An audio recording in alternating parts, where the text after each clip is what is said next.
Man, that is awesome. Dan, you should unmute your mic. Yeah. All right, cool. Mats, oh my goodness, that was amazing. Thank you so much for this new music. Thank you very much, and thank you for having me and having us. Yeah, of course. We've got like 30 people on the live stream. A lot of people very excited to hear this. A couple people already listened to the new album, and we're getting some great feedback. So, congrats on this new album launch. It's really, really great. Thank you so very, very, very much. It feels fantastic. Excellent, excellent. And for those of you who followed Make Weird Music for some time, you might recognize the guy next to Mats. His name is Dan Bornemark. And we interviewed him about his excellent music project, Green Asphalt. And several of you purchased vinyl from the Make Weird Music store. We still have several copies left, but I think all the special edition green vinyl ones are sold out. So, Great. Yes, very exciting. So, Dan, thanks for joining. And Dan, tell me what you did with Mats on this album. Oh well, we did it all during 2 years. Mats was very alone in his apartment in Stockholm, and we were all in COVID mode, and especially Mats with his really bad hearing as well, because tinnitus is a small word in this context, because he has a kind of a rumble in his head at all times, and that's really, really annoying. Describe your rumble. And that problem became much. I've had problems with that almost all my life, but 3 years ago it really, really got worse, and I got really aggressive attacks, and I lost my hearing on the right side for a while, and it was a really, really dramatic experience. But anyhow, I just felt that I have to do this music, otherwise, I get mad. This music just started coming, and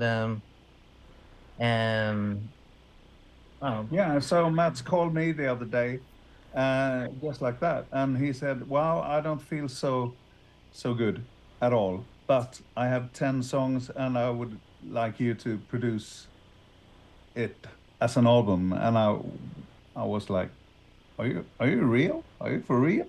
Is this happening?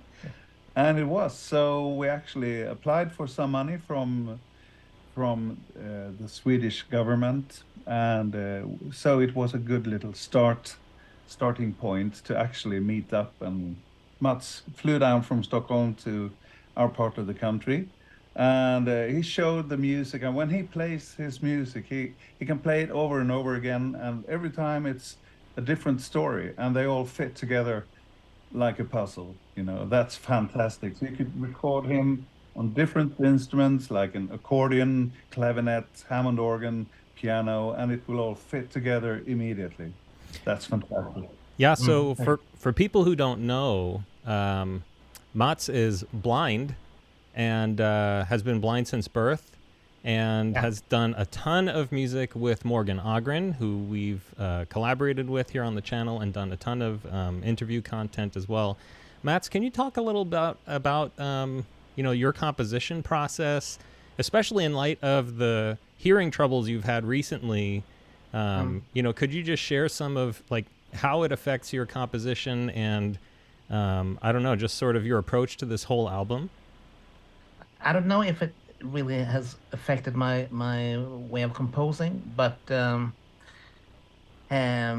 this music mostly came. It came in different ways. Sometimes I sat down at the piano and just felt I have to do music, otherwise I get mad. I have to do this. I have to compose, and I just sat down and played until I felt okay. Now I have something here, and it could be like that, or some parts I got in my dreams while I was sleeping, and when I woke up, I just, oh, what was that? And I just recorded it immediately what I had heard in my head, and I Hey, you told me. continued. Yeah, you told me you were waking up and almost losing the song, but then you remembered it, and on with the Zoom again and record on the cassette player. So that was fascinating. But also the first day in the studio, we spent a whole day actually to record the rumble in Mats's head.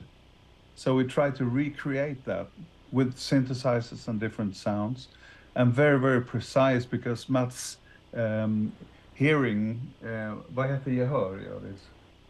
Pitch, perfect pitch. Yeah, perfect pitch kind of thing. Is so good, so he could actually say that, no, I'm hearing this note and that note, and it's going up and down in that way. So he was actually playing to me all the sounds he hear in his head. So we wanted to do this to kind of show people what kind of rumble he hears in his head, and we call it Tinnitus Garden. It's a fascinating and scaring sound, really. Yeah, I actually listened to it very, very loudly on purpose before we started talking, and frankly, and this is not any negative feedback or insulting in any way. It was very disturbing. It was very difficult to sit with this sound, and so I feel like that's kind of the root of my question, I guess, because I was hearing these really disruptive noises and this constant hum, and I was just curious, like, when you started composing this album, like, were these sounds influencing anything that you were putting together? It's been really, really hard. So when I had the worst attacks, the most aggressive attacks, I couldn't do anything. It just took over everything. But when it got a little softer, I just took every time I could to make music. And I actually, if I can say, I got some really personal, great tips, advice from Steve Vai. Actually, he told me, try to think like this: what you are and what you do and what you want to do is much larger than the noise you hear in your head. Mm-hmm. So I just that gave a lot to me. Wow. Yeah. That is beautiful. Steve has been a life-changing force in my life as well, and I'm very glad you got to speak to him through that. And let's take a listen. Let's listen to this piece. Steve sent me a very nice message for my 50th birthday, and that was the main thing he said to me, and that helped me a lot, actually. That's wonderful. All right, let's hear this piece, Tinnitus Garden.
Wow, that must be. I mean, it's incredibly difficult to listen to that. I can't imagine it being in my head at all times. I'm sorry. Go ahead, Mats. 24 hours a day. You know, every time, all the time. And I I've thought about very much about this, that he can actually create music and you can actually do this fantastic music through all that rumble, all that noise, but you're still describing it in a kind of funny way or a humorous way. You're saying it sounds like screaming Beatles fans. You know? Combined with jet plane and vacuum cleaner and or something else. Well, anyway, yeah. It's like listening to a recording all the time, you know. But this track is not on the album. It's more to describe what he's hearing in his head. So thank you for listening. Yes, yes. So Mats, we have some questions from our viewers.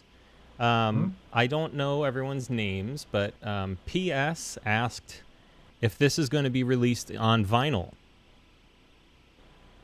I would like to. I hope so in the future. But first of all, it will be a CD. But we're thinking about it.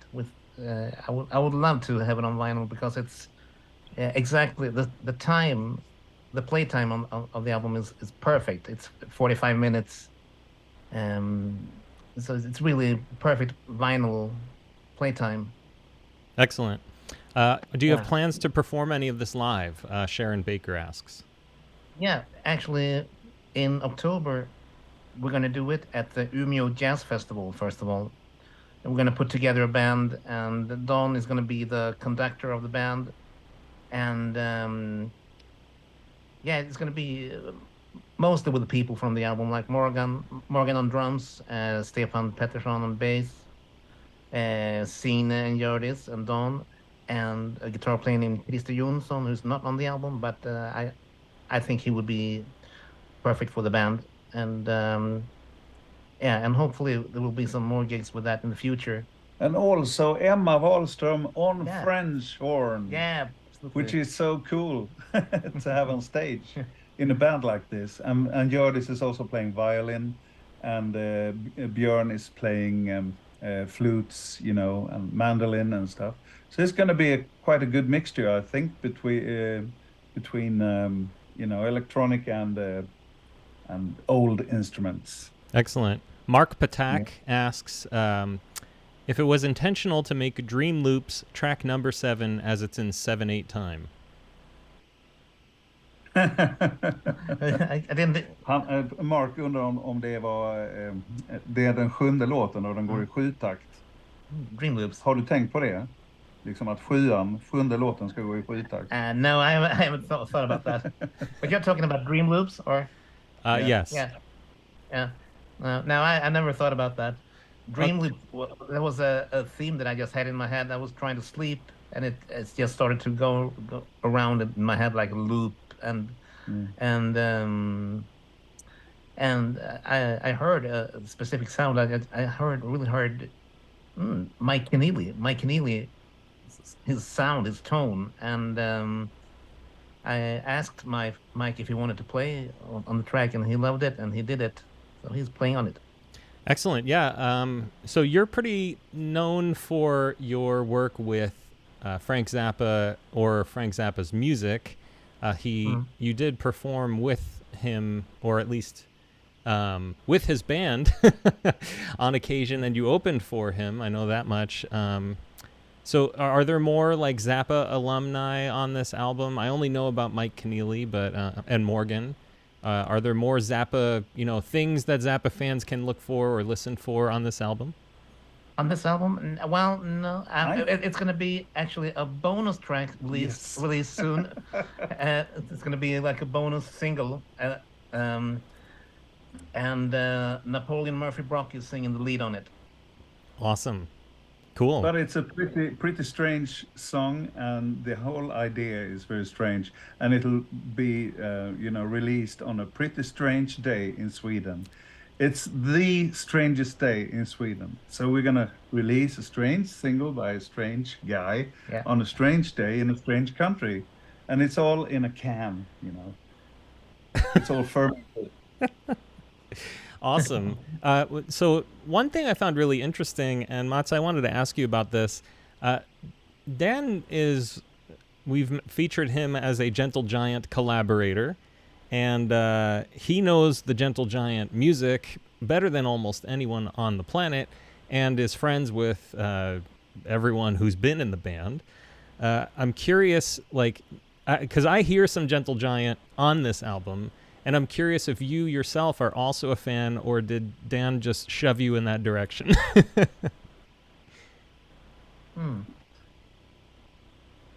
I haven't really thought about that, but maybe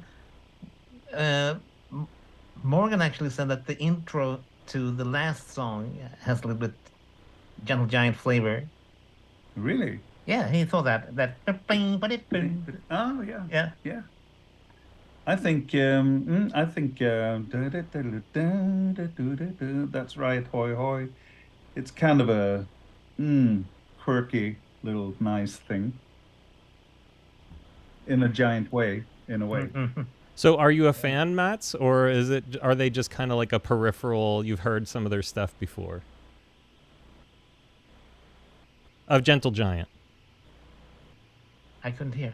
Finns det mycket Gentle Giant i det liksom, eller har de bara varit vid sidan i ditt liv?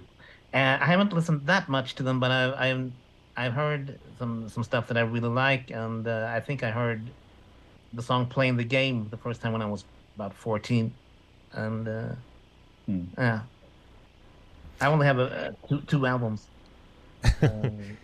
Okay, cool. Power and the Glory and In a Glass House. Both excellent choices. Dre G, or Dreg, is asking, are you working on any new music for Mats Morgan? Yeah, I'm always trying to do something new. So I hope there will be new music soon. And yeah, hopefully. All right, great. And a commenter named Markanta says, Mats, I also have tinnitus, and I am worried how it will all go. There actually seems to be a treatment now that has a good success rate. Search Lenire, Lenire, by Neuromod on YouTube. Thank you for the music. I don't know if that's of interest to you, but it's there. Oh, good. Yeah, okay, so is this album... A couple of people have heard it already, but I checked your Bandcamp and I don't see it up there. Like, how are they hearing this? And is it actually on your Bandcamp? Do I have the wrong URL on the screen? Oh, it's on Bandcamp right now. And we created a new artist named Mats Öberg just for this album. So you have to track the album up, I guess. It's Mats Öberg, and you should find it easily, actually. It was I think the album actually was live on all the platforms except for Spotify, and it came alive like 7 o'clock in Sweden, just as we hoped. But this is how it looks like. Have you seen it? Yes, we when we've listened to the music, I've shown the cover, so people great. have seen the cover.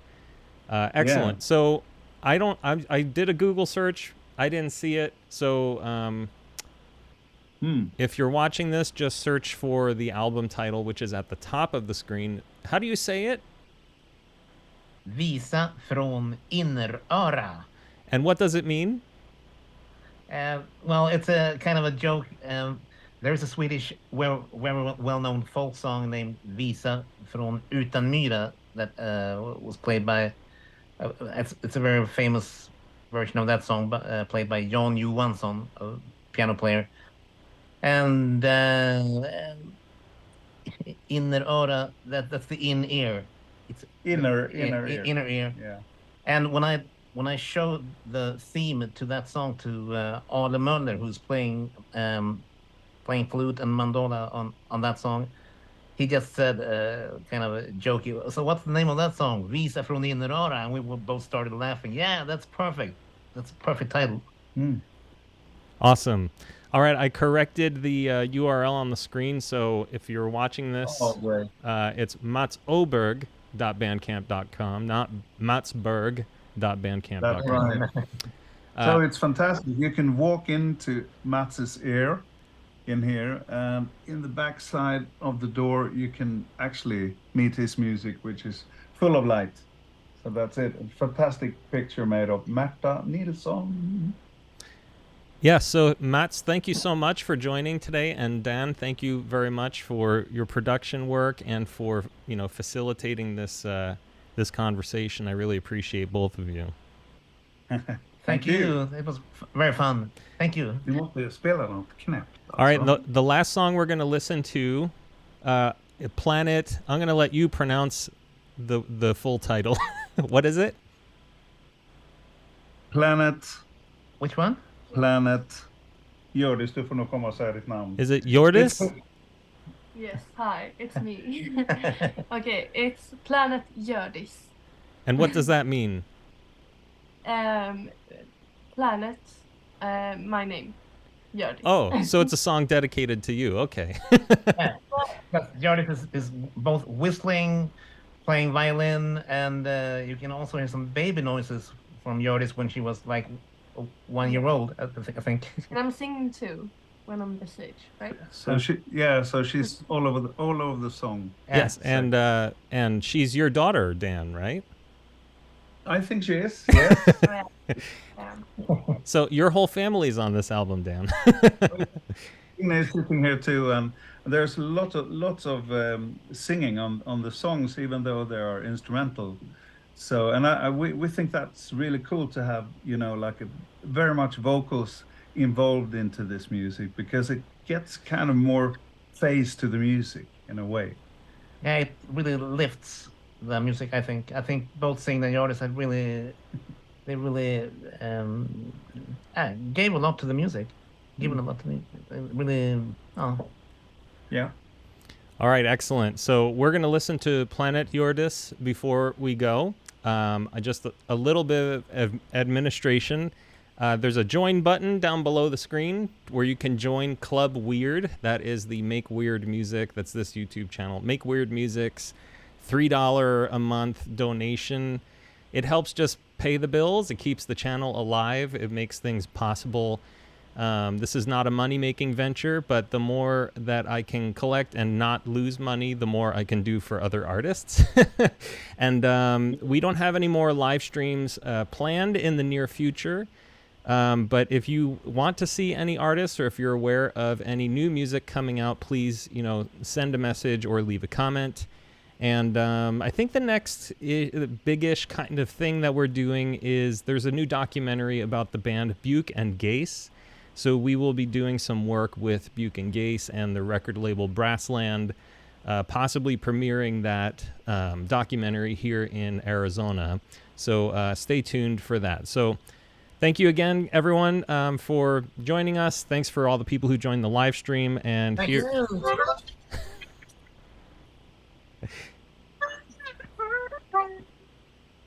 By the way, you're an incredible harmonica player. The only person I've heard play like that, other than Stevie Wonder. You're an incredible harmonica player. Thank you very much. All right, Planet Hjördis, here we go.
Theoretically, we're done, but it looks like the stream is lagging a little bit, so Yeah, I will end it when...